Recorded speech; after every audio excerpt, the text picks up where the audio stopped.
네, 오늘은 어제 20장까지 하고서 20장 관련해서 이 심판대가 있는 영계에 대해서 좀 더 다뤄보고자 하는 마음이 들어서 크고 흰 보좌 심판대에 대해서 좀 더 깊게 들어가는 심화학습을 해보고자 합니다.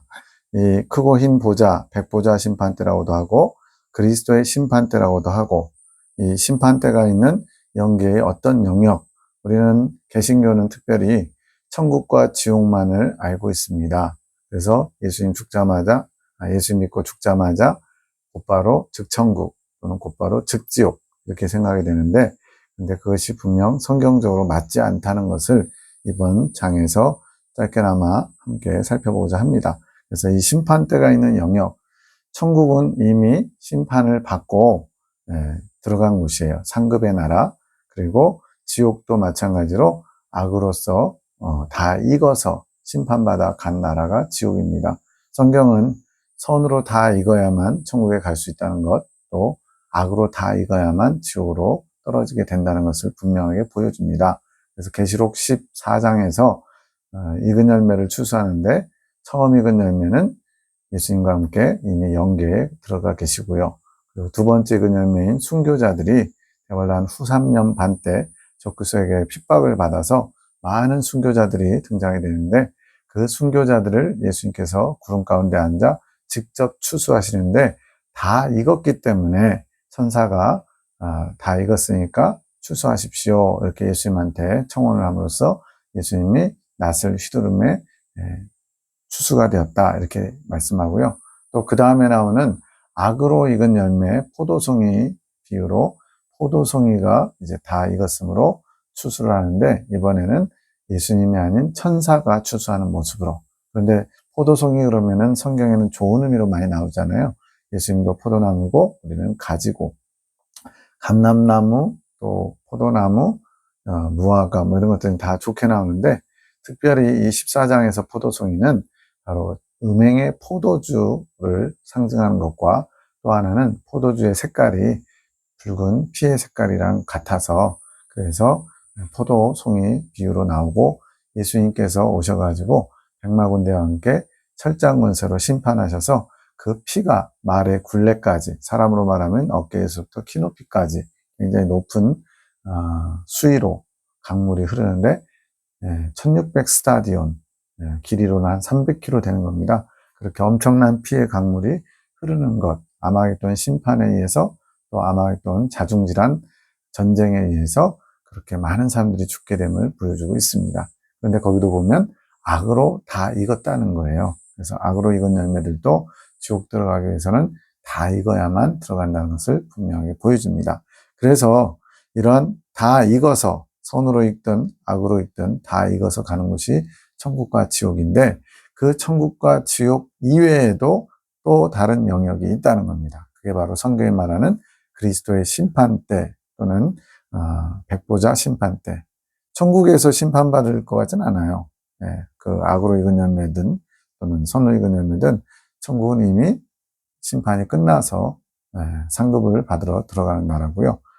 지옥은 또 악으로 다 익어서, 악도 다 익어야만 지옥 들어가지 아무나 지옥 들어갈 수 있는 건 아니에요. 그것도 자격이라는 자격입니다. 그래서 선한 것이 하나도 없이 다 빠져야만, 악으로 익어야만 지옥 가게 된다는 것을 14장에서 분명히 보여주거든요. 그러면 선으로 다 있고 악으로 다 있고 이런 사람들을 심판하는, 또는 그렇게 다 있게끔 만드는 영계의 어떤 장소가 있다는 거예요. 천국도 지옥도 아닌 제3의 영역. 그래서 이것이 심판대가 있는 영역이라고 표현할 수 있습니다. 그것에 대한 근거들을 다 찾아보고자 합니다. 첫 번째로 심판대 관련 구절들을 좀 찾아봤습니다. 고린도후서 5장 10절에 이는 우리가 다 반드시 그리스도의 심판대 앞에 드러나 각각 선악간에 그 몸으로 행한 것을 따라 받으려 합니다. 우리가, 지금 사도 바울이 얘기하는 거거든요. 그들이 이랬으면은 우리 믿는 사람들은 심판대 앞에 드러나 그랬는데 심판대 앞에 설 일이 없을 것 같은데, 분명히 사도 바울은 우리가 해서, 즉 믿는 사람들도 그리스도의 심판대 앞에 서게 된다는 것을 말씀하고 있어요. 우리가 다 반드시, 우리 모두가 반드시 그리스도의 심판대 앞에서 각각 선악간의 그 몸으로 행한 것을. 자, 우리 믿는 사람들은 심판대 그러면 개념이 마치 너는 예수 믿었어? 천국. 너는 안 믿었어? 지옥. 이런 판결을 내리는 최종 장소처럼만 생각하고 있을 수도 있어요. 그러나 여기서는 분명하게 각각 선악간의 그 몸으로 행한 것 그랬습니다. 여기서는 지금 우리라고 했으니까 믿는 사람들을 표현하기도 하고 또 불신자들도 포함한다면 포함하겠죠. 그래서 믿는 사람들 중에도 선을 행했고 또 악을 행하기도 합니다. 지금 우리가 알다시피 교회 다니는 사람들 중에 정말로 선만 행하는 또는 악한 것이 다 해결된 사람은 과연 얼마나 될 것 같아요? 많지 않을 겁니다.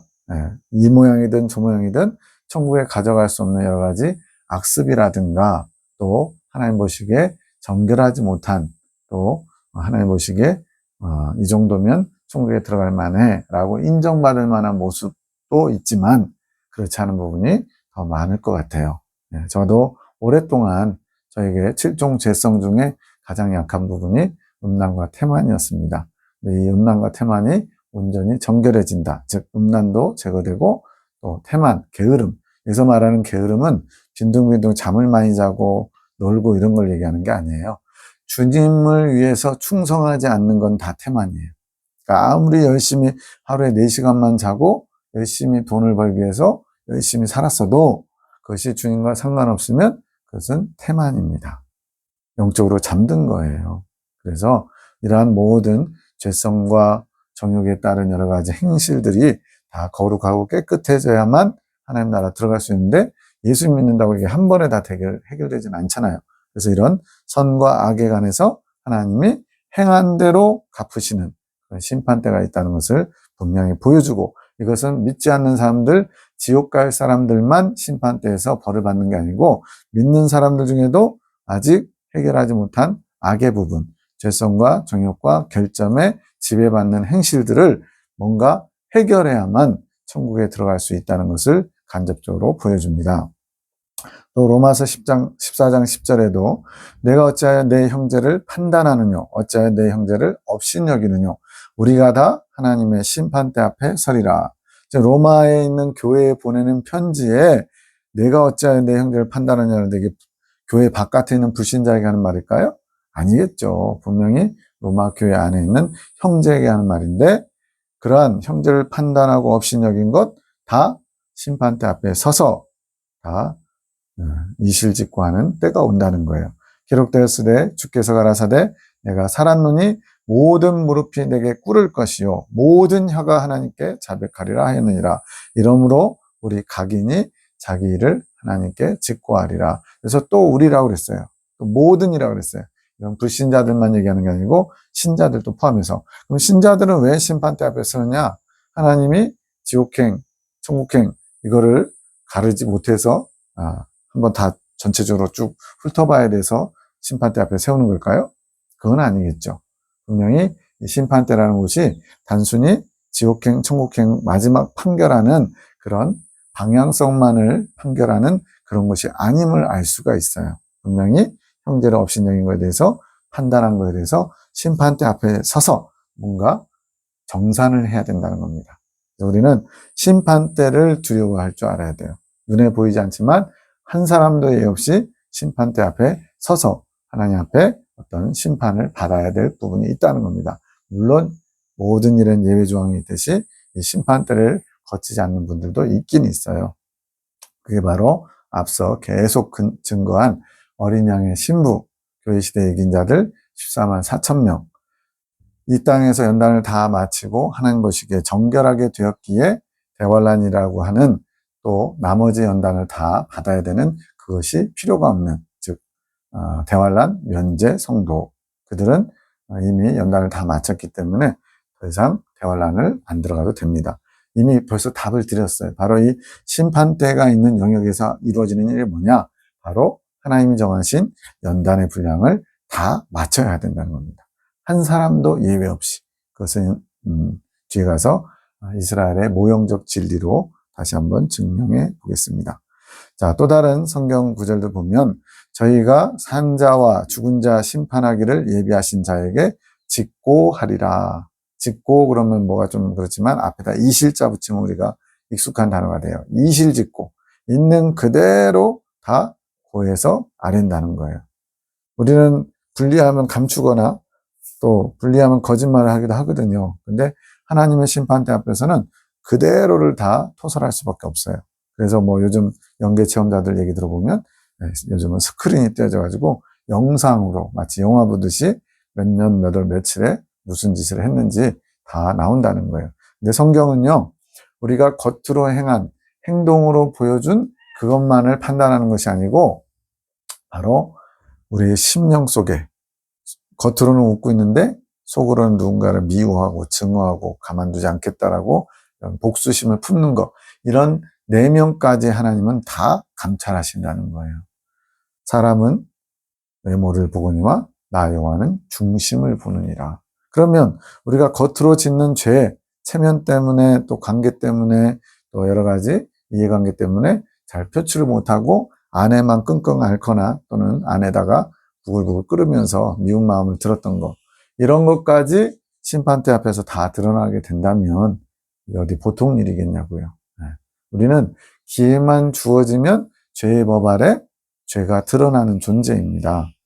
뭐 평상시에는 안 드러나요. 예배 드리고 있는데 뭐 목사님이 미워가지고 이제 뭐 이렇게 좀 이상한 분들 일어나가지고 목사님한테 삿대질하면서 싸우지 않는 한 예배 시간만큼은 다들 경건한 모습처럼, 특히 큰 교회 같은 경우는 오케스트라 악기까지 동원하고 막 찬양대 막 찬양하고 수천 명이 막 부르면요 굉장히 거룩하게 느껴져요. 그런 예배 시간에 범죄를 할 일은 별로 없어요. 근데 문제는 기회가 주어지면 포악할 만한 상황에서 포악이 나타나고요, 교만할 만한 상황에서 교만이 나타나고요, 음란할 만한 상황에서 음란이 나타나고요. 그래서 성경은 우리가 따로 혼자 있을 때 골방에서 은밀하게 행하는 것도 다 주님 앞에 드러나게 돼 있다는 거예요. 그래서 우리는 이 심판대 앞에 서게 될 것을 두려워하며 경계해야 될 것입니다. 하나님은 모든 행위와 모든 은밀한 일을 선악간에 심판하시리라. 전도서 말씀인데 행위 또 은밀한 일, 사람들은 몰라요. 그래서 우리가 잘 아는 그 연쇄 살인 사건 있었잖아요. 화성에서. 그게 불과 몇십 년 만에 드러났어요.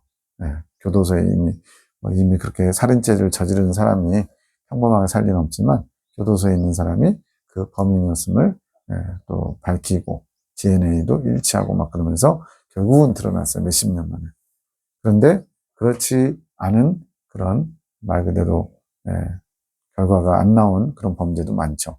그러나 이 심판대 앞에서는 모든 것이 다 드러나게 되어 있습니다. 아직도 주님 앞에 회개하지 않은 것들, 철저하게 주님 앞에 정말 진심으로 주님 앞에 용서를 구한 게 있다면, 구하지 않은 게 있다면 지금이라도 나 자신을 성찰하면서 생각나지 않은 죄까지도 주님은 저로 생각나게 하셔서 회개할 수 있어야 됩니다. 왜? 회개하면 주님께서 등 뒤로 던져버리신다고 했어요. 잊어버리시겠다는 거예요. 그래서 이러한 선악 간에 선을 향한 것이나 악을 향한 것이나 심판대 앞에 서서 모든 것을 다 이제 또 정산해야 될 때가 오는 거예요. 계시록 11장 18절에도 보면 이방들이 분노함에 주의 진노가 임하여 죽은 자를 심판하시며, 그래서 그리스도의 심판대는 이 땅에 사는 동안에도 하나님의 뭐 심판받아서 하나님 어떤 벌을 받아서 이런 얘기 하잖아요. 그런 어떤 인과응보와 같은 일들이 벌어지기도 합니다. 근데 그렇지 않은 사람들도 꽤 많은 것 같아요. 악을 그렇게 행했는데 편안하게 죽은 것처럼. 그러나 죽음이 끝이 아니라는 게 중요합니다. 죽음 이후에는 반드시 심판이 있다는 거예요. 한 번 죽는 것은 사람에게 정하신 것이요, 그 후에는 심판이 있으리니. 그래서 죽은 자가 심판받는 어떤 장소, 천국에서 심판받을까요? 또는 이미 모든 것이 다 악으로 익어가지고 들어간 지옥에서 심판받을까요? 그게 아니라 천국도 지옥도 아닌 어떤 심판대가 있는 영역이 있다는 겁니다. 그것을 이제 살펴보려는 거예요. 자, 음부라는 단어가 성경에 많이 나옵니다. 진짜 수백 구절 나와요. 구약에도 나오고 신약에도 나오고 막 그럽니다. 그런데 구약에서는 이 음부라는 단어가 스올이라는 단어를 쓰고 있어요. 네. 그리고 신약에서는 구약은 히브리어로, 신약은 이제 헬라어로 기록되어 있잖아요. 원어 성경이. 그래서 구약에서는 스올, 어디서 들어봤죠? 바로 요나가 뱃속에 들어가서 3일 동안 하나님 앞에 참회하면서 기도한 내용인데, 근데 예수님께서 놀랍게도 너희가 표적을 원하지만 요나의 표적 외에는 너희에게 부르줄 게 없다는 식으로 얘기하셨어요. 여기서 이 요나가 3일 동안 소울의 뱃속에 있었다. 그리고는 나왔잖아요. 이 일을 예수님이 똑같이 하시는 거예요. 예수님이 십자가에 죽으시고 3일 동안 장사돼서 무덤에 계시면서, 근데 계속 3일 동안 뭐 하셨을까? 우리는 궁금하죠. 근데 그런 내용들도 성경에 나옵니다. 어쨌든 구약에서는 수올 이렇게 표현되어 있고요. 신약에서는 하데스라는 단어를 씁니다. 그럼 지옥이 아닌가요? 네, 지옥은 또 게헨나라는 단어를 써서 또 따로 있어요. 여기서는 음부에 대해서 살펴보는데, 바로 이 음부가 뭐냐? 아까 죽은 자를 심판한다 그랬어요. 사람에게 한번 죽는 것은 정하신 것이고 그 후에는 심판이 있다 그랬는데, 바로 죽은 자들이 잠시 머무는 곳, 또는 죽은 자들이 어떤 행한 대로 정산하는 곳, 그곳이 바로 음부입니다. 사후의 영역이에요. 심판대가 있는 영역. 천국과 지옥은 이미 모든 것이 다 판결받고, 또 행한 대로 선에 대해서는 상급으로, 악을 행한 것에 대해서는 형벌을 통해서 다 받은 다음에 천국과 지옥을 가는 거거든요. 선으로 있고 악으로 있고. 계시록 14장에서 나온다고 그랬어요. 자, 21장 13절 욥기에도 이런 말이 있습니다. 그날을 형통하게 지내다가 경각간에, 순식간에라는 뜻이죠. 음부에 내려가느니라. 음부에 내려간다. 지금 이거는 지금 욥이 친구들에게 본인의 어떤 나는 죄가 없는데 하나님이 이렇게 나를 힘들게 하신다라는 하소연 비슷하게 하면서 이런 표현을 한 거예요. 음부에 내려간대요. 또 창세기 44장 29절 31절 42장 38절 세 군데에도 야곱이 자녀들에게 하는 말이 나와요. 이거는 이제 44장 29절의 말씀인데, 너희가 이는 누구냐면 베냐민이에요. 베냐민을 내게서 취해서 가려 한즉, 애굽에 있는 요셉 총리가 베냐민 동생을 데리고 오지 않으면 너희들은 스파이, 간첩이다. 그래서 믿어주지 않겠다. 그러니까 두 번째 이제 또 양식을 얻으러 가야 되거든요. 그래서 베냐민을 꼭 데리고 오라고 했습니다. 라고 아버지한테 설득하고 있어요. 그랬더니 이를 취하여 가려 한즉 만일 재해가 그 몸에, 베냐민의 몸에 미치면 죽거나 사고로 또 못 데리고 온다면, 다시 나한테 데려오지 않으면 나의 흰 머리로 슬피 음부로 내려가게 하리라. 자, 일반적으로 많은 사람들이 음부 그러면 지옥이라고 생각하는 경우가 많잖아요. 그럼 지금 야곱도 이제 교회 시대, 구약 시대에 이긴 자예요. 구약의 24장로에 들어가는 분이거든요. 아브라함, 이삭, 야곱, 요셉 4대 족장이 다 구약의 이긴 자예요. 그것은 이미 앞선 강의에서 다 했습니다. 4장 천상낙원 본부에서 과연 이 24장로, 하나님 보좌 가장 가까이 있는 24장로가 누구냐, 이거에 대한 설명할 때 좀 했었어요. 구약시대의 이긴 자다. 하나님이 원하시는 연단의 분량을 다 이 땅에 살면서 맞춰가지고 특별하게 하나님의 은총을 입은 자들인데, 이 야곱은 지금 이미 나이가 많이 먹었어요. 바로를 만날 때 내가 몇 살이냐 물었더니 내가 연소하지만 조상에 비해서 연소하다는 거예요. 아브라함은 175세까지 살았으니까 130살이고 험악한 세월을 보낸 나이다. 이 야곱은 정말로 이 장꾀, 머리가 아주 비상해요. 자기 이득을 잘 취할 줄 아는 사람인데, 이런 어떻게 보면 참 얍삽한 사람인데 한편으로 영적인 열심, 영적인 것을 추구하는 그것이 강해가지고, 그것 때문에 사실 하나님이 에서보다 귀하게 여기고 야곱을 택하셨거든요.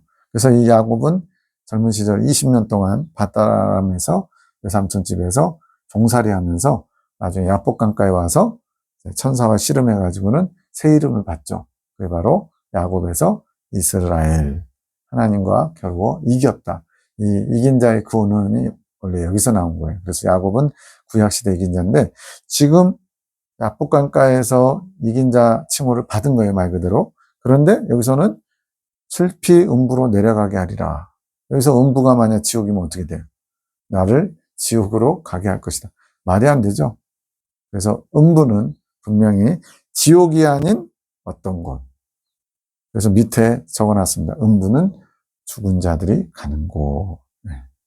그래서 음부라는 단어를 하데스, 수올 이렇게 원어성에서 쓰다 보니까 킹 제임스 버전, 뭐 보존학회, 말씀 보존학회 이런 데 이단 취급하기도 하고 또 우리만이 진짜 성경이다 이렇게 막 하면서 좀 다툼이 있는데 거기도 이 하데스를 결코 지옥으로 바꾸진 않아요. 네, 원래 원어에 이렇게 돼 있기 때문에 아까 지옥은 뭐라 그랬어요? 게헨나라는 단어 씁니다. 그래서 음부는 지옥의 개념처럼 쓰는 부분도 있긴 있어요. 그러나 전체적으로 대부분은 다 죽어서 가는 곳 이런 개념이 있습니다. 그러면서 마태복음 16장 18절에 예수님이 그 유명한 말씀합니다. 또 내가 내게 이르노니 너는 베드로라. 내가 이 반석 위에 내 교회를 세우리니 음부의 권세가 이기지 못하리라. 자, 베드로가 너희는 나를 누구라 하느냐 이 말에 대답한 것이 주는 그리스도시요 살아계신 하나님의 아들이십니다.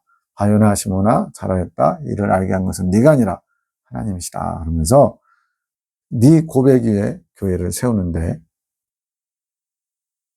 음부의 권세가 이기지 못한다. 이 반석이라는 것은 예수님이죠. 예수님을 믿는 믿음과 또 베드로의 그 고백이 만나서 튼튼한 교회가 세워진다는 거예요. 주님이 그리스도시고 살아계신 하나님이라는 걸 믿는 자들이 교회가 되는 거죠. 그런데 음부의 권세가 이기지 못한다. 저도 이 음부를 갖다가 지옥으로 쓸 때도 있는 것 같아서 지옥의 권세가 이기지 못한다 해석하니까 자연스러워요. 근데 좀 더 자세히 들여다보니까 여기서 음부는 죽은 자가 가는 곳이잖아요. 죽은 자가 가는 곳이라는 건 뭐예요? 죽음 자체가 사실은 인간의 타락으로 말미암은 심판인 겁니다. 그래서 죽음에는 두 죽음이 있어요. 하나는 첫째 사망이 있고 두 번째, 둘째 사망이 있어요. 첫째 사망은 안 나와요. 근데 둘째 사망은 나와요. 뒤에 가면 나옵니다. 여기 나오네요. 둘째 사망, 곧 불못. 둘째 사망은 지옥이라는 얘기예요. 불못은 지옥이라는 거에 여지가 없어요. 누구나 다 지옥이라고 얘기합니다. 둘째 사망이 지옥이라면 첫째 사망은 뭐예요? 육체의 죽음. 그리고 첫째 사망은 곧 뭐냐? 음부라고 할 수 있는 거예요. 이제 좀 정리가 되시나요? 분명히 둘째 사망은 곧 불못, 지옥이에요. 첫째 사망이 바로 음부에 가는 것입니다. 그래서 음부는 죽은 자들이 가는 곳이에요. 그러면 여기 보세요. 음부의 권세가 이기지 못한다. 죽음을 뛰어넘는다는 얘기죠. 이게 무슨 말이냐? 이 교회들이 하나님의 아들 예수 그리스도의 속죄 은총을 힘입어 죽음의 권세를 뛰어넘어 영원한 삶, 즉 천국에 들어갈 수 있다라는 것을 음부의 권세가 이기지 못한다. 사망과 죽음을, 사망이 죽음이죠. 이거를 뛰어넘어 승리한다, 극복한다. 이런 개념으로 음부의 권세가 이기지 못한다. 이렇게 쓰신 것 같아요. 그래서 지옥이라는 의미의 색깔도 어느 정도 갖고 있어요. 그러나 더 구체적으로는 이 음부는 죽음, 첫째 사망, 이 부분을 더 많이 보여주고 있습니다. 그래서 계시록 20장에 보면 바다가 그 가운데서 죽은 자들을 내어주고 또 사망과 음부도 그 가운데서 죽은 자들을 내어주매. 사망이라는 건 어쨌든 뭐 죽음과 연관된 거고 음부가 아까 뭐라 했어요? 죽은 자들이 가는 곳이라고 했죠. 그럼 음부가 심판대가 있는 곳이라고 했으면서 지금 음부가 또 심판은 받도록 내어주는 개념이잖아요. 그러니까 음부는 좀 더 범위가 큰 거죠. 모든 믿는 사람들, 안 믿는 사람들 다 죽으면 들어가는 음부가 있는 거예요. 그 음부 안에 심판하는, 이건 장소 개념이라고 하긴 좀 그래요. 왜냐하면 영계는 시공간을 초월하기 때문에. 그래서 이 음부라고 하는 심판대가 있는 영역에 심판대가 여기저기 곳곳에 있다라고 생각을 해야 돼요.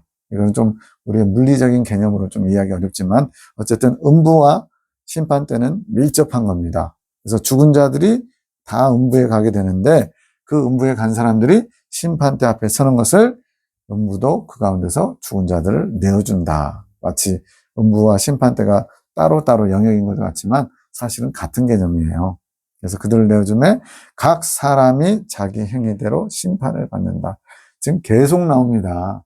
불신자들만, 믿지 않은 사람들만, 악인들만 심판받는 게 아니고 선인이든 악인이든 선악간에 행한 대로 심판하는 것이 바로 그리스도의 심판대예요. 그리고 그 심판대가 있는 영역이 바로 음부입니다. 이것을 잘 정리하시면 계시록을 이해하는데 아주 큰 도움이 됩니다. 오늘날 개신교가 천국하고 지옥만 인정을 해요. 영계에서. 왜 그러냐면 가톨릭에서 그 연옥교리, 지금 여기서 말하는 이 음부와 밀접한 연옥, 연단받는 옥, 사람이 죽으면 곧바로 즉천국, 즉지옥이 아니고 믿는 사람들이 연옥에 가서 나머지 불순물을 빼는, 연단받아 정결케 되는 갇힌 곳이 있다. 그거를 연옥이라고 하는 거예요. 근데 이것은 예수님 이후 제자들, 사도들부터 속사도들에게 배운 교부 다음에 속교부, 이런 모든 초대교회 사람들이 다 인정한 거예요, 사실은. 언제까지요? 종교개혁 전까지는 다 인정하던 겁니다. 우리가 잘 아는 어거스틴 이런 분들 있죠? 네, 교부들, 아다나 이런 분들 다 이 부분을 다 인정한 거예요.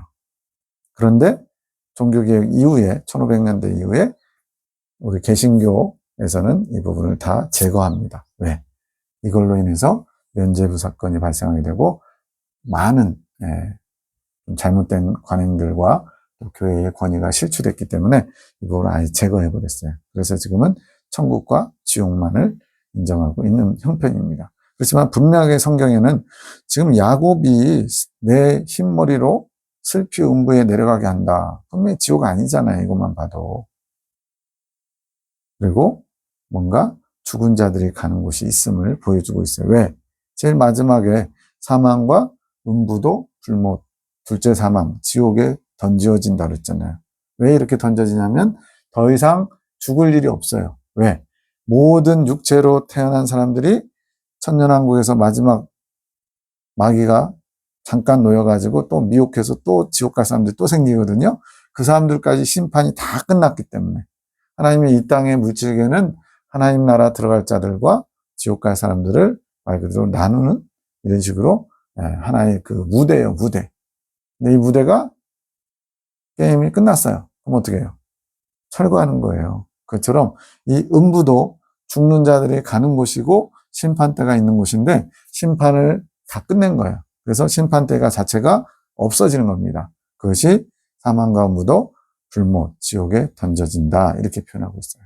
이거는 이제 영계의 모습이기 때문에 우리 어떤 물질계의 어떤 사고관 가지고는 온전히 이해하기는 어렵지만 개념만 이해하시면 될 것 같아요. 그래서 지옥이 아닌 어떤 제3의 장소, 천국도 지옥도 아닌 음부라고 하는 죽은 자들이 가는 곳이 있구나라고 정리하면 되겠습니다. 자, 지옥에 대해서도 잠깐 다뤄보면 지옥은 게헨나라고 그래요. 라틴어로, 이제 헬라어로 흰놈의 골짜기란 뜻입니다. 흰놈의 골짜기는 어디냐면 예루살렘 성의 남쪽에 있는 골짜기예요.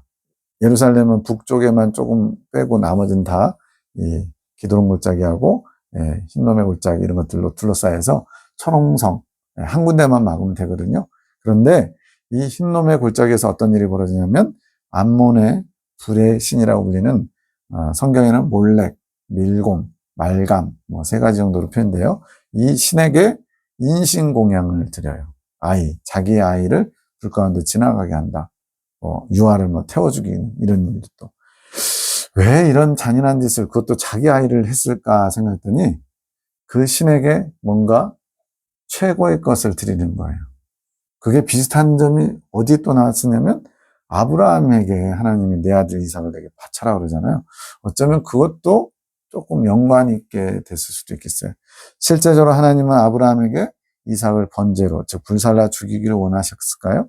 그게 아니죠. 최고의 너의 소유, 네가 가장 아끼는 것을 나에게 줄 수 있느냐라고 아브라함의 믿음을 시험한 거거든요. 아브라함은 하나님을 죽은 자 가운데서 살리시는 하나님, 없는 자를 있게 하시는 하나님이라는 걸 믿었기 때문에 정말로 이삭을 번제로 바치려고 했죠. 그것이 합격한 거죠.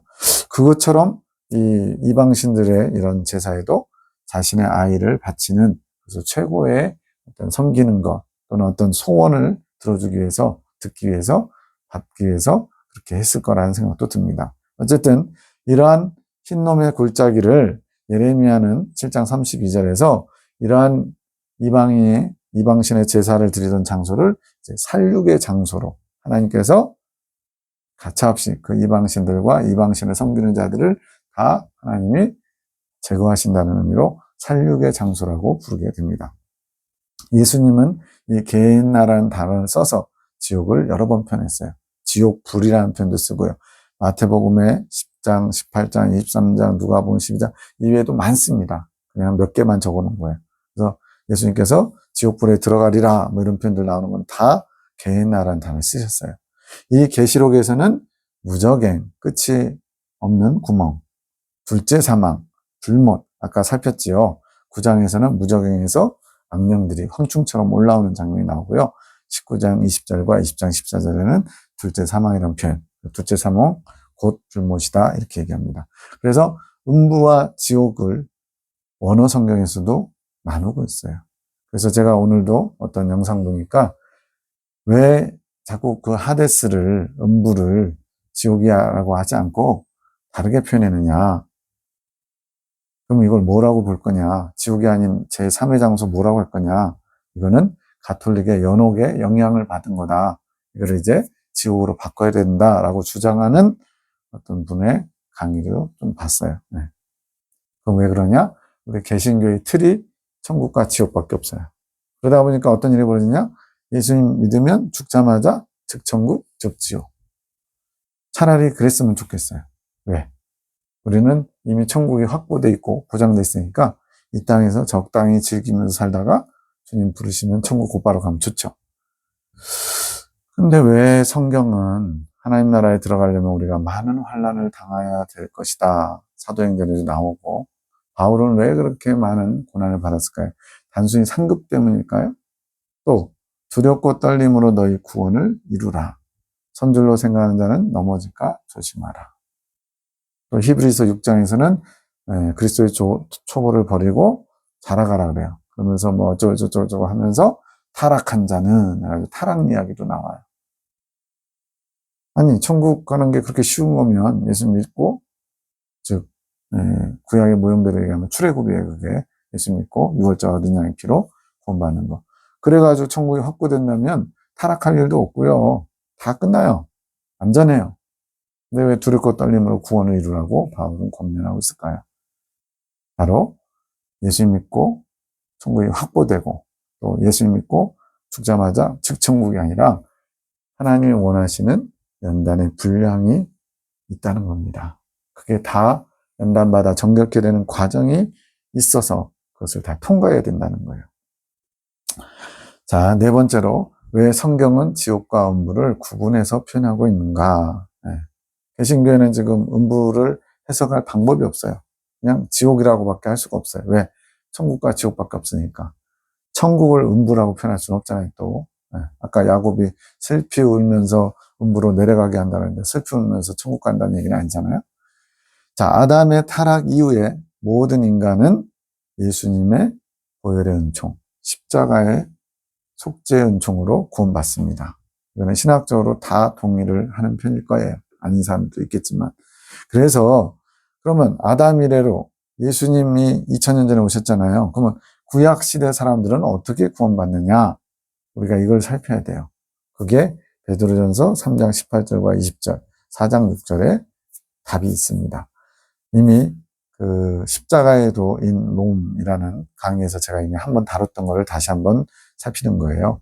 그리스도께서도 한번 죄를 위하여 죽으사 의인으로서 불의한 자를 대신하셨으니 이는 우리를 하나님 앞으로 인도하려 하심이라. 육체로는 죽임을 당하시고 영으로는 살리심을 받으셨으니 이게 뭐예요? 이게 예수님의 십자가 죽음과 부활이에요. 그런데 여기에 개신교는 절대 풀 수 없는 최대 난의 구절이 나옵니다. 저가 예수님이죠. 또한 영으로 옥에 있는 영들에게 전파하시니라.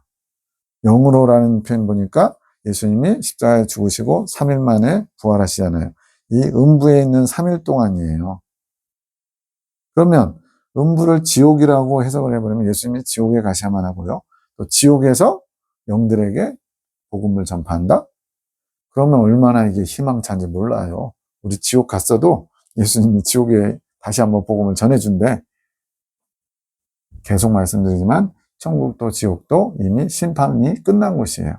영원한 심판, 영영한 불에 들어가라. 지옥은 들어가서 나올 길이 없습니다. 어떤 분들은 그래요. 하나님은 대자대비하시고 사랑 그 자체신데 한 1000년, 만년 지난 다음에 지옥의 고통에서 풀어주지 않을까. 뭐 그럴 수는 있어요. 그러나 성경은 그렇게 얘기하지 않잖아요. 영원한 불에, 꺼지지 않는 불에 영원토록 슬피 울며 이를 감히 있으리라 그랬으니까 성경에 없는 부분은 우리가 다루지 말자고. 그건 신의 영역이에요. 그래서 있는 그대로 지옥에 간 사람은 다시 건진받을 기회가 없다라고 보셔야 됩니다. 그게 성경적이에요. 그래서 지옥에 있는 영들에게 전파하신다 이렇게 해석할 수밖에 없어요. 왜? 여기 있는 옥에 있는 영들이 누군지를 알 수가 없으니까. 천국과 지옥, 천국에 또 복음을 전파한다. 이상하잖아요. 지옥에다 전파한다고 하는 것도 이상하고 천국에다가 전파한다는 것도 이상하고 뭔가 제3의 영역이 있는 겁니다. 이 옥이 감옥인데 그게 가톨릭에서는 연단받는 옥이에요. 감옥의 특징이 뭡니까? 감옥은 가둬놓는 곳이에요. 내 마음대로 왔다 갔다 출입할 수가 없죠. 왜 옥이라는 단어를 썼느냐?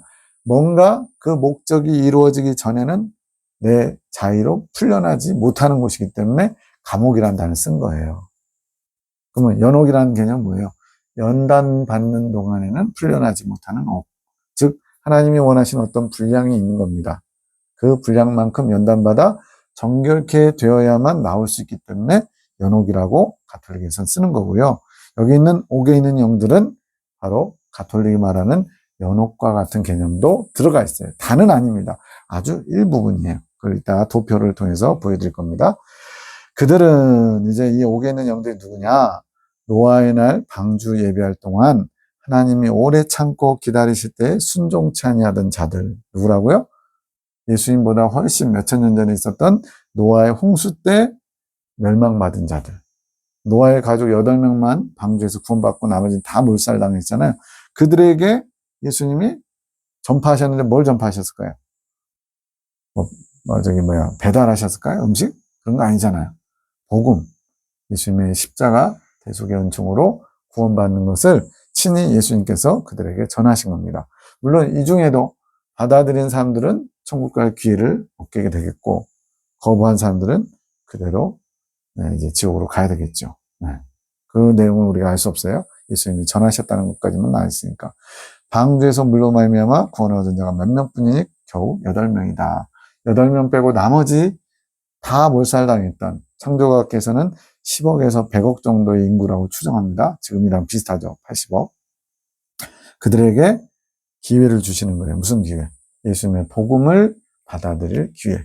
복음이 뭐라고요? 예수님의 십자가 죽으심과 부활을 통해서 우리의 죄가 해결되고 하나님 백성이 될 수 있는 의롭다 하심을 얻을 수 있는 길. 그것을 전파하신 겁니다. 받은 자가 있고 받지 않는 자가 있겠죠. 또 4장 6절에도 이를 위하여 죽은 자들에게도 복음이 전파되었다. 자, 계속 거듭 얘기하지만 천국은 이미 심판이 끝난 거예요. 선으로 다 익은 거예요. 지옥도 악으로 다 익어서 가는 곳이에요. 죽은 자들에게 복음이 전파되는 여기가 어디냐는 거예요. 개신교는 천국과 지옥만을 인정하기 때문에 이런 구절을 해석할 수가 없습니다. 그래서 아까 말씀드렸죠. 음부가 뭐라고요? 죽은 자들이 가는 곳. 그래서 여기서 죽은 자들에게 복음이 전파되는 거기가 어디냐?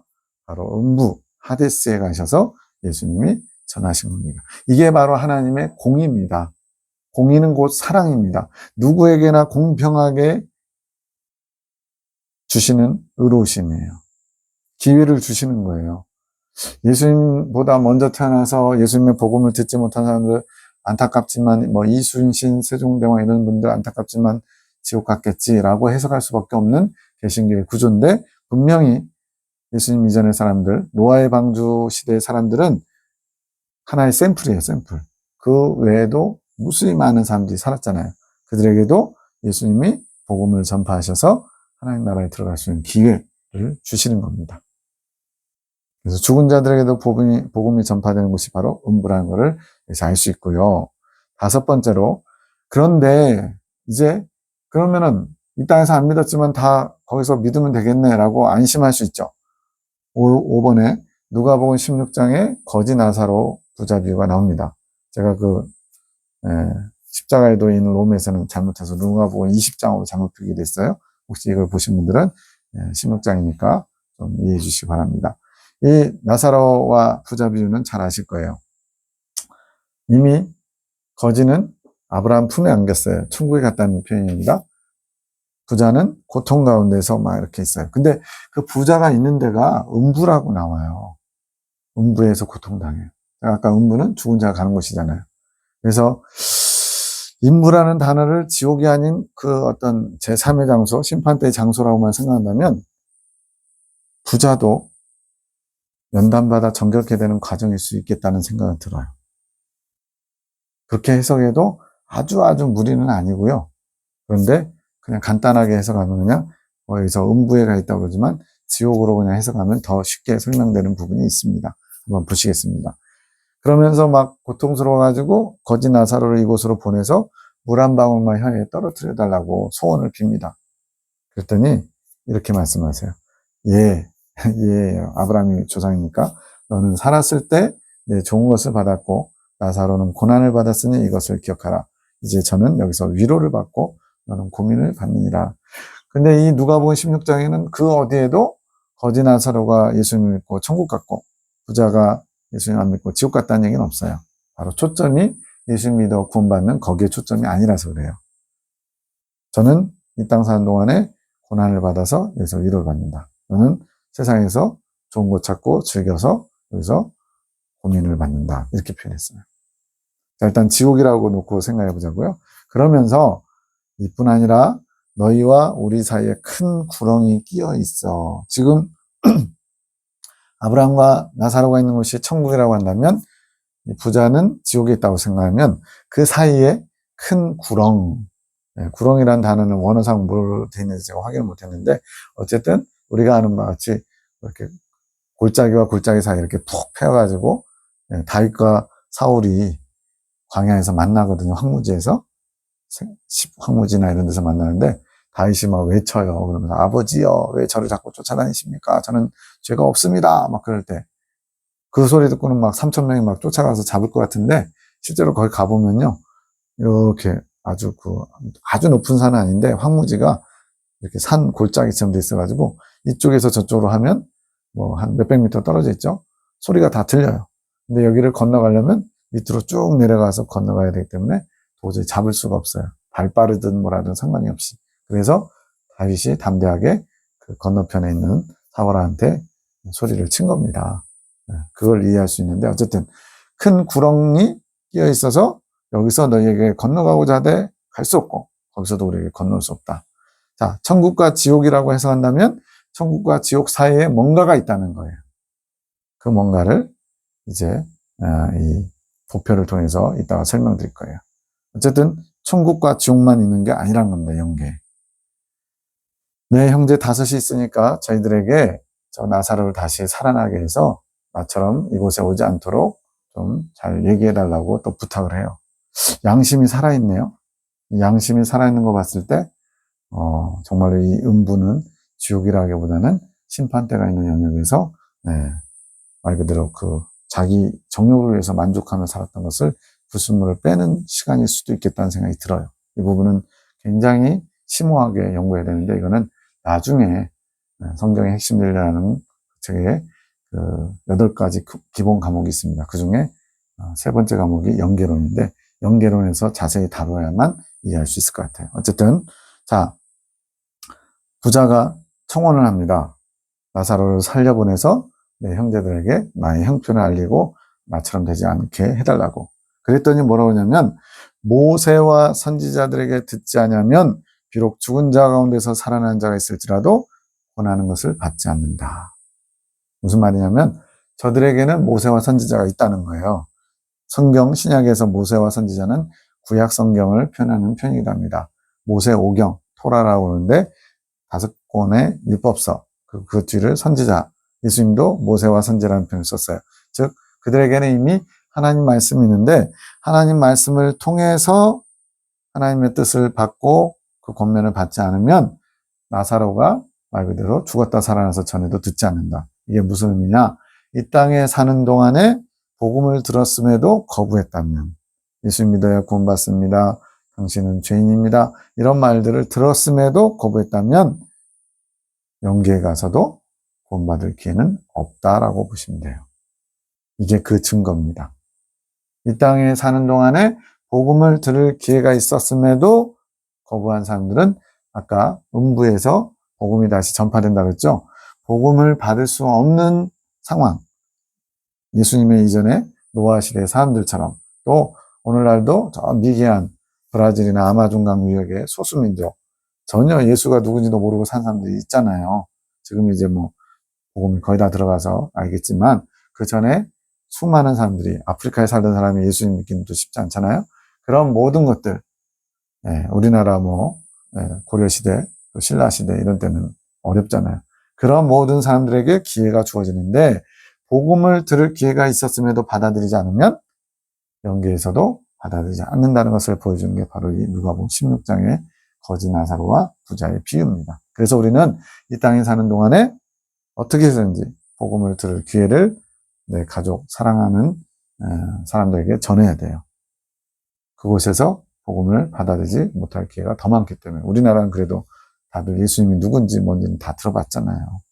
자, 이런 걸 봤을 때 음부, 죽은 자들에게 예수님의 복음이 전파되기도 하는데 이 땅에서 예수님의 복음을 듣고도 받아들이지 않으면 영계에서도 받을 수가 없구나. 이것을 명심하시기 바랍니다. 자, 6번째로 사도신경 속에 음부에 내리셨다가는 이런 표현이 원래는 있었어요. 우리나라도 사도신경에. 그게 이제 우리 3일 동안 음부에 내려가신 사건인데, 영어 성경이 중국어로 번역되고 중국어 한자 성경이 우리나라로 이렇게 전달된 과정이거든요. 영어 성경에도 and buried he descended into hell. 죽으셔서 장사되시고 그가 descended into 밑으로 내려가요. 어디로? hell. 우리는 hell 그러면 이제 지옥만 생각하잖아요. 영어에서 hell은 지옥이라는 의미도 있지만 여기서는 음부에 내려가시는 거예요. 예수님 지옥 내려가서 복음 전한 거 아니잖아요. 또 중국어에는 장짜이인지엔 성조가 맞는지 모르겠지만 어쨌든 장짜이인지엔 그러면서 음부에서 이런 표현이 있어요. 그 외에도 여러 나라 성경들 속에 음부에 내려가신 사건들이 기록되어 있습니다. 우리나라도 원래는 장사하시고 음부에 내려가신 지 사흘 만에 다시 살아나시사 이렇게 돼야 하는 게 맞아요. 사도신경은 성경에 있지 않지만 초대교회 때부터 사도들이 가지고 있는 신앙 고백이 교회사 동안에 점점 발전하고 수정되고 하면서 오늘날 우리에게 전해졌거든요. 근데 이제 킹 제임스 버전을 또 유일한 성경이라고 보시는 분들은 성경이 없는 거다 그러면서 사도신경 안 한다는 얘기가 있는데 그럴 필요는 없어요. 사도신경 안에 삼위일체 하나님, 성부, 성자, 성령 하나님에 대한 신앙 고백이 있고 부활하는 거에 대한 또 다시 오시는 재림하신 예수님에 대한 신앙 고백이 있어서 유익합니다. 이거를 성경이 없다고 배척하실 필요 없어요. 자, 그리고 가장 중요한 게 있는데 구약의 모형에 이스라엘 백성들이 애굽에서 탈출하죠. 출애굽기에. 그게 뭐냐면 모형이에요.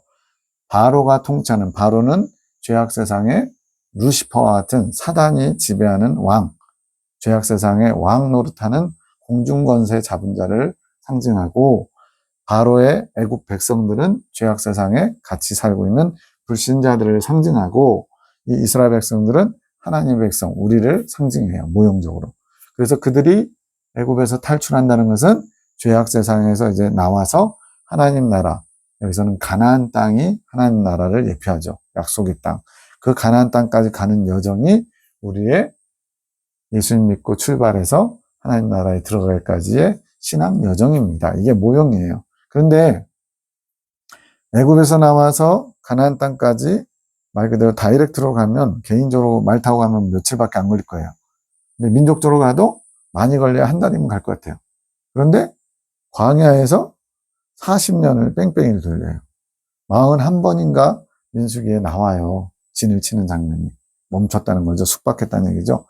40년 동안 41번 진을 치면서 왜 이렇게 광야를 돌렸냐? 신명기 8장 2절에 너희로 이 광야의 길을 걷게 한 것은 너희가 내 명령을 지키는지 아니지 지키는지 알려 하심이라. 확인한다는 개념이 아닙니다. 지키는 하나님 백성을 만드시려고 광야 동안에 돌리셨다는 거예요.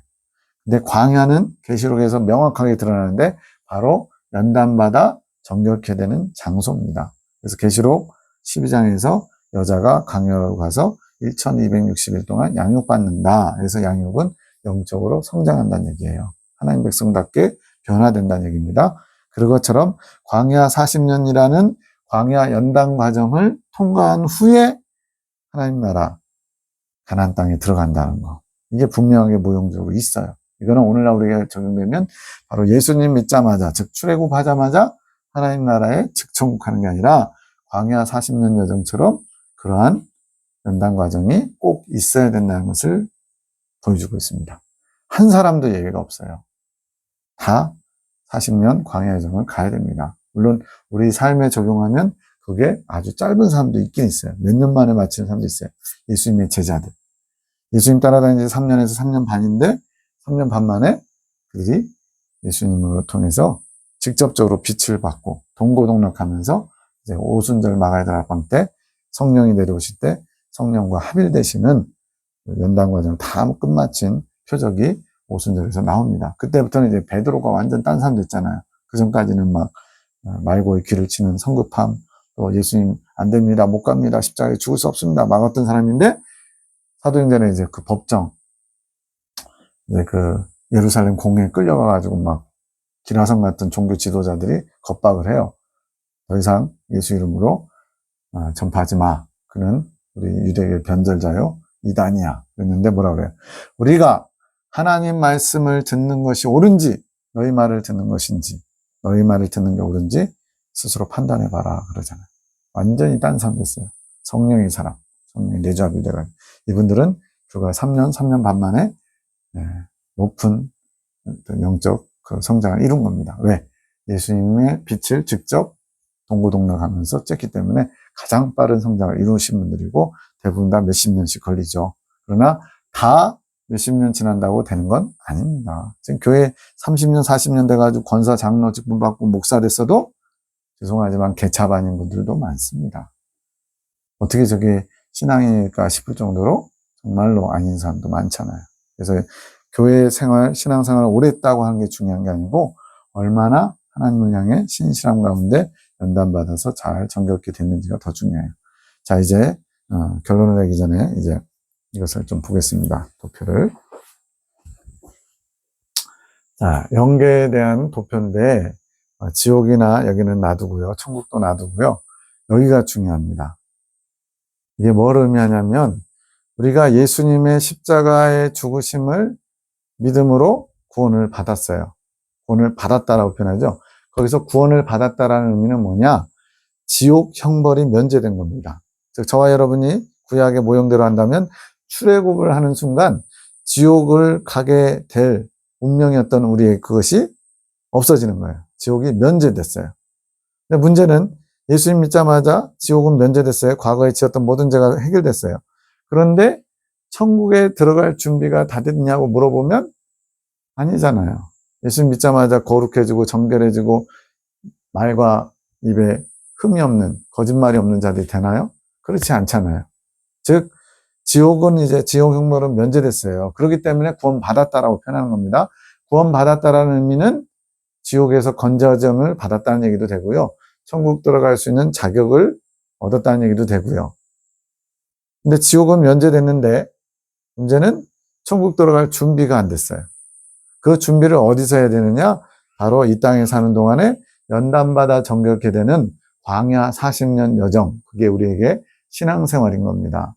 신앙생활을 통해서 우리는 하나님 나라에 들어갈 준비를 해야 돼요. 그리스도의 완전한 분량에까지 자라가라. 장성한 분량에까지 자라가라. 하나님 너희를 향하신 하나님의 뜻은 이것이니 곧 너희의 거룩이라. 내가 거룩하니 너희도 거룩해라. 거룩은 뭐예요? 구별됐다는 뜻인데 하나님 백성답게 변화된 것이 거룩입니다. 여전히 거짓말하고 여전히 폭력적인 언어를 쓰고 여전히 사람들을 기만하고 비웃고 조롱하는 아주 이런 불경스러운 그런 말과 행실을 하면서도 나는 거룩해. 하나님이 거룩하다 그러니까 아무도 나를 막을 수 없어. 그거는 죄송하지만 사기꾼이죠. 세상 사람들 보기에 그런 거예요. 너희는 회개만 하면 사람 찔러 죽이고도 다 천국 간다고 그런다며 납득이 안 되는 겁니다. 물론 사람을 찔러 죽였어도 주님 앞에 진심으로 회개하고 돌이키면 천국 가죠. 살인한다고 천국 못 가는 건 아니에요. 예수님의 피해 공로로 가는 건 맞아요. 그런데 하나님은 계시록에서 마지막에 뭐라고 그랬어요?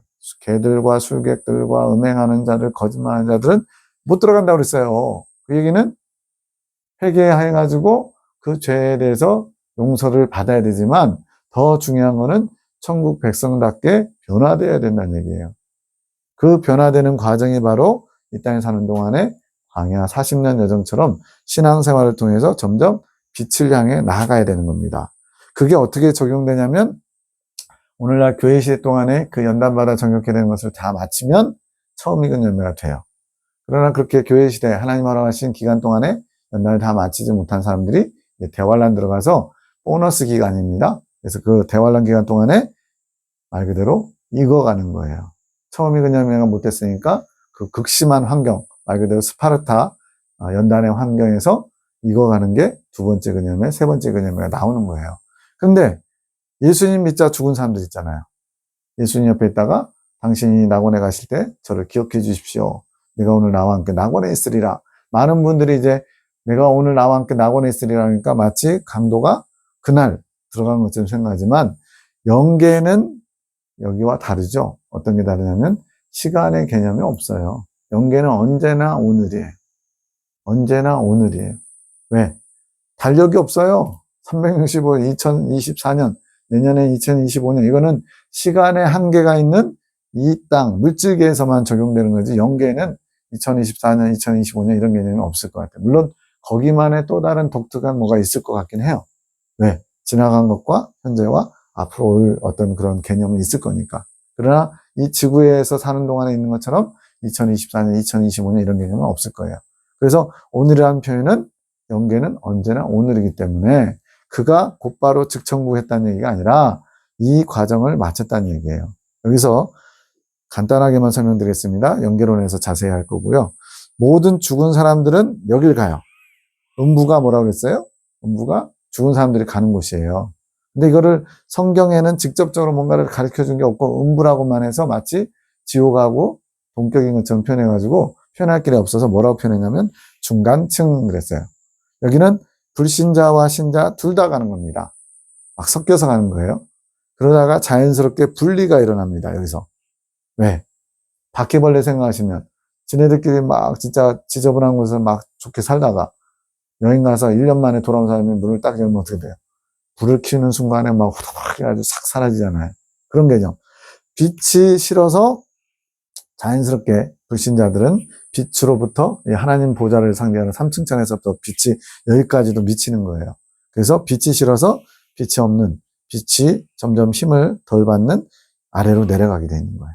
그래서 중간층에서는 불신자와 신자가 같이 들어갔다가 신자들은 빛이 이제 좋아요. 영적으로.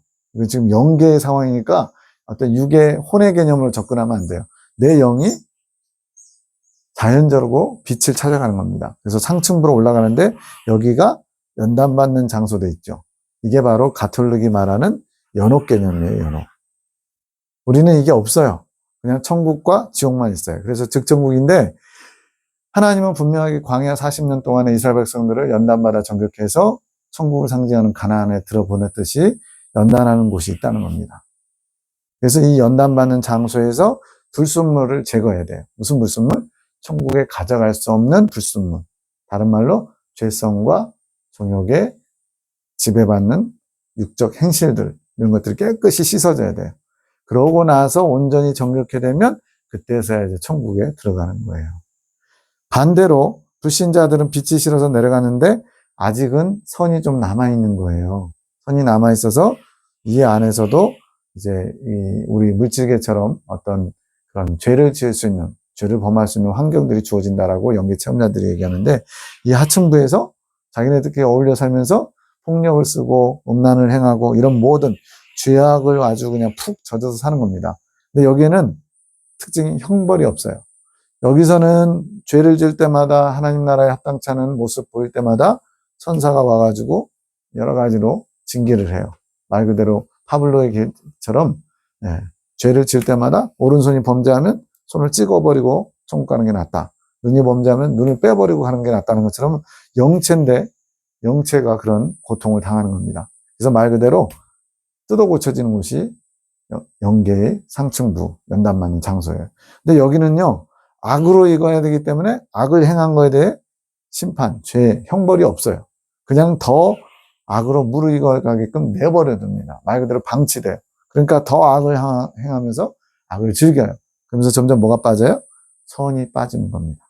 완전히 악으로 다 익으면 그때서야 지옥을 가는데, 계시록 20장에 보면은 그런 표현이 있어요. 7머리 10뿔짐승과 2뿔짐승과 또 사단이 산채로 불붙는 못에 던져진다는 표현이 있어요. 산채. 그래서 산채라는 것은 육체를 가지고 지옥 들어간다는 얘기 아니고 그들은 여기를 거칠 필요가 없다는 얘기예요. 하층부에서 악으로 익어가는 과정이 필요 없이 곧바로 3층 지옥 가는 거예요. 왜 그러냐? 그들은 이미 이 땅에 사는 동안에 악으로 다 익어나가는 과정이 필요 없는 거예요. 악으로 익는 과정이. 그냥 즉지옥이에요. 반면에 하나님의 심판 때를 거쳐야 되는데 처음 익은 열매, 대환란을 면제받은 성도, 교회시대에 이긴 자들 14만 4천 명, 어린 양의 신부들은 이 땅에 사는 동안에 연단을 다 받아 정결케 되었기 때문에 이 과정이 필요가 없는 거예요. 그래서 그분들은 즉천국이에요. 교육받는다고는 들리겠지만 이거는 나중에 얘기하고요. 어쨌든 자, 즉지옥과 즉천국, 우리 대부분 다 그렇게 알고 있는데 즉천국과 즉지옥 가는 사람들은 완전히 이 땅에서 하나님이 원하시는 기준을 다 채워서 연단을 다 받아서 정결케 된 처음 익은 열매들이 그렇게 되고요. 즉지옥도 악으로 완전히 다 익어서 산채로 불붙는 못에 던져지는 그런 교주들, 가라지들, 또 적그리스도 무리들 이런 사람들만 즉지옥이고 그 외에는 하층부에 가서 연단이 아니라 방치돼 가지고 악을 즐기면서 점점 선이 빠져서 완전히 다 악으로 익으면 지옥문이 쑥 열리면서 지옥으로 빠지는 거예요. 이것처럼 이 영계의 이것을 빼고서는 계시록을 제대로 해석하기가 어려워요. 그런 표현들이 너무나 많습니다. 대환란이 왜 필요하냐? 주님이 교회 시대 동안에 기회를 주셨어요. 이렇게 연단 맞는 장소, 이 땅에 사는 동안에 천국 갈 준비를 해라. 근데 하나님이 지금 1000년, 2000년 기다리고 계시는데 안 되는 거예요. 그래서 하나님이 마지막 때, 세상의 종말에 이런 과정을 7년이라고 하는 기간을 잡아놓고 7년 동안에 누구든지 그 대환란을 통과하면서 두 번째 익은 열매처럼 중간에 다 익든지 또는 다 통과하고 나서 익든지 그런 식으로 익히시겠다는 거예요. 근데 왜 하나님이 영계에서도 이렇게 선으로 익는 과정을 허락하셨느냐? 하나님 믿는 사람을 끝까지 포기하지 아니하시고 구원하시겠다는 하나님의 뜻이, 하나님의 그런 어떤 사랑이 담겨 있는 겁니다. 그래서 공의이고 또 어떻게 보면 이제 이런 관점으로 보면 한번 하나님이 구원하시러 작정한 사람은 끝까지 구원해서 탈락하지 않는다는 성도의 견인, 이런 것들이 맞는 것이긴 하죠. 그래서 이 성도의 견인은 한번 예수님 믿으면 구원이 확정돼서 떨어져 나가지 않는다, 이런 개념이라기보다는 하나님이 당신의 백성을 끝까지 책임지시기 위해서 교회 시대 동안에 안 되니까 보너스 기간 대환란을 두시고, 이 땅에 사는 동안에도 안 되니까 영계에서라도 나머지 연단을 다 마치고 천국에 들어갈 수 있도록 기회를 허락하시는 거예요. 그게 바로 노아 시대에 죽은 사람들에게도 바로 이러한 영계에서 복음을 전해서 예수 믿을 수 있도록 하나님이 끝까지 뭐랄까요? 사랑의 손을 내미신다 할까요? 그러시는 거예요. 네. 자, 결론입니다. 이 영계는 우리가 지금 살고 있는 이 물질계도 포함돼요. 그러니까 물질계보다 영계가 범위가 더 큰 거예요. 왜? 지금 저희들이 물질로 이루어진 몸, 지구, 이런 세상에 살지만 우리 안에 영혼이 있잖아요. 영혼이 있는 게 바로 영계지요. 그죠? 그래서 귀신들도 활동하고 천사들도 활동하는 겁니다. 이 땅에 귀신 없다 이런 분들은 성경을 모르는 분들이에요. 아니면 저쪽 무슨 전설의 고향에 나오는 그런 신화 속에 있는 귀신을 믿든지. 그게 아니라 실제적으로 이 물질계는 영계의 일부예요. 그 얘기는 아까 바꿔 말하면 영계에서 연단받아서 정결케 되는 과정이 있듯이 이 땅이 바로 연단받아 정결케 되는 연단받는 장소인 거예요. 그래서 우리가 지금 살고 있는 현재 이 신앙생활과 대환란의 그 기간과 영계가 전부 다 같은 개념이에요. 연단받아서 정결케 하고자 하는 하나님의 뜻이 있는 곳. 그럼 우리가 지금 뭐에 힘써야 돼요? 천국 들어갈 준비에 힘써야 됩니다. 근데 많은 사람들이 천국 지옥만 하니까 천국을 이미 확보했다고 생각하니까 단순하게 상급 쌓는 것만 생각해요. 열심히 교회 충성봉사하고 교회 짓고 수고하고 애써서 상급을 많이 쌓아야지. 그러니까 나는 상급 없어도 그냥 천국만 들어가면 돼. 난 욕심 없어. 희한한 어떤 그런 넓은 마음 가지신 분들 착각하지 마십시오. 천국 들어갈 준비를 해야 됩니다. 예수님 말미암아 구원은 받지만 부끄러운 구원 받고요. 또 더 중요한 것은 상급의 문제가 아니고 우리가 연단받아 정결케 되는 것. 즉 우리 안에 죄성과 정욕과 결점이라고 하는 육체의 성질이 다 제거돼야 돼요. 그렇지 않으면 천국에 못 들어가요. 거룩함이 없이는 주님을 보지 못한다니까요. 모든 사람으로 더불어 화평함과 거룩함을 쫓으라. 이것이 없이는 아무도 주를 보지 못한다. 주님을 보지 못한다는 얘기는 천국에 못 들어온다는 얘기입니다. 그래서 그냥 보통 사람이 아니고 모든 사람.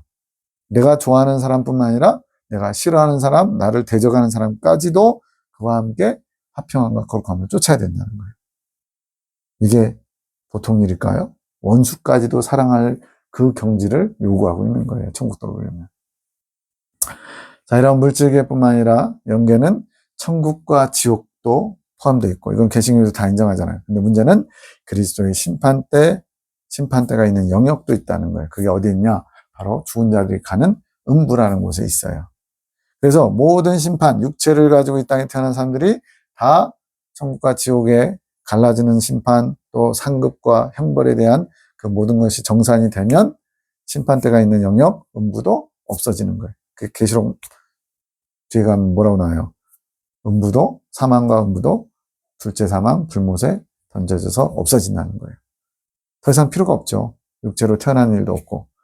이 땅에서 복음 들을 기회가 없던 자들에게 영계에서 다시 한번 기회가 주어지는 것을 베드로전서에서 보여주고 있습니다. 그러나 이 생에서 복음을 들었지만 거부한 사람들은 영계에서도 받아들이지 못한다는 것이 거지 나사로와 부자 비유에 분명하게 나와 있습니다. 또 대환란이란 하나님의 구원의 완성, 예수님 믿자마자 출애굽하자마자 가나안 땅에 들어갔다면 즉 천국이 맞아요. 그러나 예외 없이 한 명도 예외 없이 60만이 다 어떻게 해요? 광야 연단 과정에 애굽에서 태어난 60만이 다 죽고 새롭게 태어난 천국에 합당한 가나안 땅에 합당한 새롭게 태어난 자녀들이 60만이 다시 만들어지잖아요. 이게 육성이 죽고 영적인 자 이런 것들로 바뀌는 거예요. 이러한 거룩함의 과정이 반드시 있어야 돼요. 그것을 구원의 완성이라고 표현하는데 거룩함과 정결을 위한 보너스 기간으로 대환란을 주신 거예요. 그래서 누구도 예외 없이 7년만 지나면 다 거룩해집니다. 믿는 사람들 얘기예요. 그리고 이 대환란뿐만 아니고 예수님 믿자마자 죽은 사람들, 병원에서 아버지 예수님 믿는다고 고백하세요. 막 아들이 막 쥐어 흔들어요. 막 아픈 사람. 어떻게든지 구원받게 하려고. 그랬더니 아멘 이런 분들도 있잖아요. 그분들에게 정말로 그런 믿음의 고백이었다면 영계에서도 나머지 연단을 받아야 돼요. 이분은 시작하자마자 돌아가셨어요. 출애굽하자마자 돌아가셨기 때문에 나머지 40년 연단 과정에 해당하는 그 연단의 분량을 영계에서라도 받아야 됩니다. 그래서 나머지 연단의 분량을 영계에서 마친다는 표현을 쓰는 거예요. 그래서 여기서 우리가 얻을 수 있는 지혜로운 것은 뭐냐? 이 땅에 사는 동안에 최대한 우리에게 주어진 연단의 분량이 있는데 그 분량을 마친 만큼 상급도 되고 또 영계에 가서 받을 연단이 적다는 얘기입니다. 100이 정해져 있어요. 그 중에 이 땅에 사는 동안에 90을 마친 사람은 나머지 10만 영계에서 해결하면 돼요. 근데 예수 믿자마자 1 시작했어요. 죽었어요. 나머지 영계에서 99를 다 마쳐야 돼요. 그런 원리가 있어요. 모쪼록 그리스도의 심판대, 음부라는 개념이 죽은 자들이 가는 장소, 천국도 지옥도 아닌 심판대가 있는 영역, 그래서 좀 더 구체적으로 표현하면 심판대가 있는 중간 영역이라는 표현을 쓰는데 이곳을 너도 나도 예외 없이 가서 하나님 믿는 사람들은 상층부로 천국을 향해서 하나님 믿지 않는 사람들은 하층부로 빛이 싫어서 지옥을 향해서 갈라지고 우리 믿는 사람들만 상층부, 중간 영역의 상층부에 해당하는 연단받는 장소에서 하나님 원하시는 연단의 분량 다 채워서 거룩하고 정결해져야 하나님 나라에 들어간다는 것을 이것을 잘 이해하셔야만 계시록에 나오는 음부가 둘째 사망, 불못에 던져진다는 게 뭔지를 이해할 수 있고 우리가 지금 뭐에 힘써야 되는지를 알 수가 있습니다. 우리가 예수 믿었다고 다 끝난 게 아니고 이제 구원의 여정을 시작한 거예요. 출발이에요. 아직 천성을 향해서 나가지 않았어요. 철로역정에서 잘 보여주잖아요. 존버년이 멸망받을 상, 장망성에서 장차망할성에서 출발해서 천성까지 가는 길에 얼마나 많은 여정이 있습니까? 그게 놀랍게도 존버년이 자신의 신앙 여정을 문학적으로 표현한 거라는 거예요. 그래서 제2의 성경이라고 불립니다.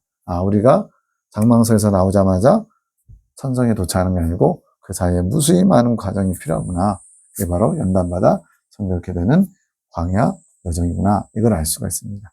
이렇게 해서 그리스도의 심판대에 대해서 연계에 대해서 좀 더 설명을 드렸습니다. 감사합니다.